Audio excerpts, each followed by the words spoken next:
So the first is the robin. And before I think as I may have mentioned yesterday, before the wild childs existed, robin was kind of the go-to essence for any of those issues dealing with unmet childhood needs. Because robin is the essence of nurturing. Nurturing yourself, self-nurturing, and nurturing others. So it's really good for people who don't know how to take care of themselves, who don't know how to treat themselves well, who don't know how to nurture themselves. And it's really good for those who are in positions where they need to nurture others, parents, caregivers, wherever there is a service. It's a tremendous essence of service. The robin mother is going back and forth all day long, digging up worms, coming back with these mouths. Feed me, feed me, feed me. Feeds one back. A tireless server. Tireless acts of service. So it's also really good for those who want to cultivate service as a spiritual practice.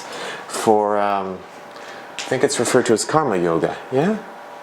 Is that right? Am I right about that? Yeah.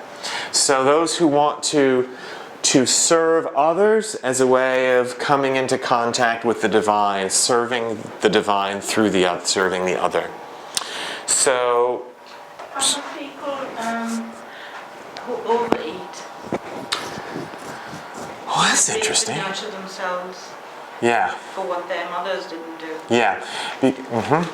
And generally what I would say is that those issues, like eating disorder issues of all kinds, are so deep and often, very often related to the mother bond. And so what I would do with that is use robin in conjunction with the wild childs. Yeah. One thing about robins that's so cool what nature does is you've got like see these mouths and they're just like, feed me, feed me, feed me.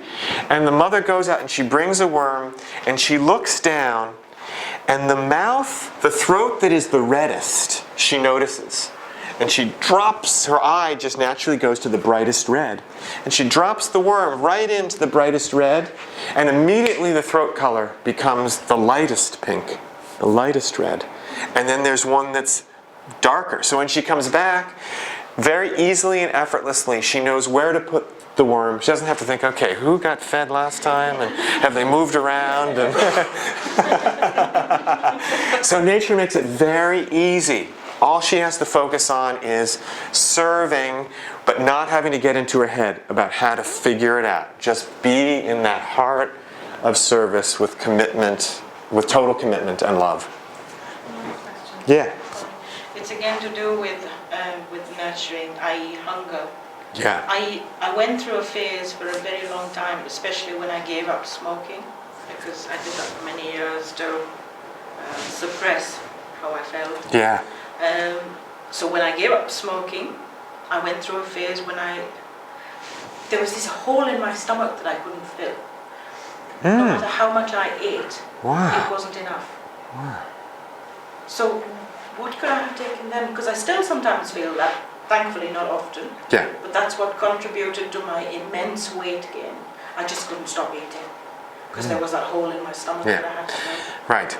So if this were me, what I would say is there is a hole in my life that I'm trying to fill with food, and it's an emotional hole. There's a wound there that needs tending. Exactly.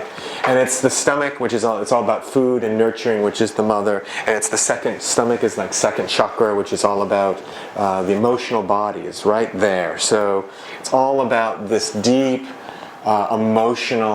these deep unmet emotional needs. So wild childs and robin.